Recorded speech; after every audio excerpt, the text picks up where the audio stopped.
longer have to worry about forgetting your key or losing your home or office key. Just enter the password or slide the card on the access control keypad to open the door. With a solid appearance, with a zinc alloy housing and insulation of the internal components that ensure its water protection class IP65, PNI DK220 is difficult to disassemble. If intruders try to disassemble the device, the anti-tamper alarm will sound if you have connected an external siren to the keyboard. The illuminated button keyboard allows user to easily find and press the correct password even at night. The key light can be set according to your preferences.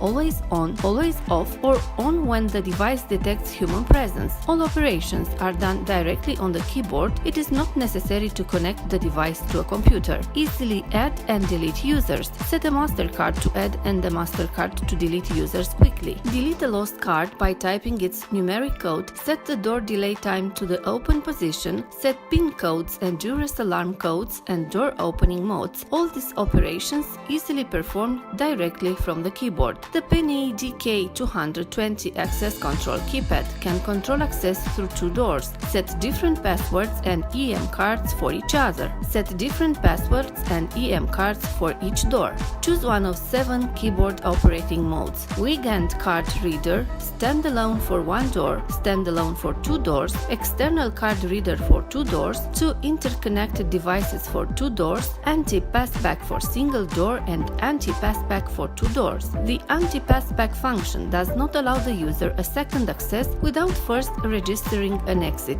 PNI DK220 supports the connection of an external siren, an external card reader, a bell, an electromagnetic lock or electromagnet, and a door contact. The PNI DK220 keyboard is a complex device that, depending on the connected devices, can function not only as an access control system, but also as an alarm system. The device has 3 types of alarm: anti-tamper alarm, tamper if someone tries to snatch the keyboard from the wall, open door alarm if a wired door contact is connected, and duress alarm if under threat the user enters the code or reads the duress card. The door will open but will send an alarm signal at the same time.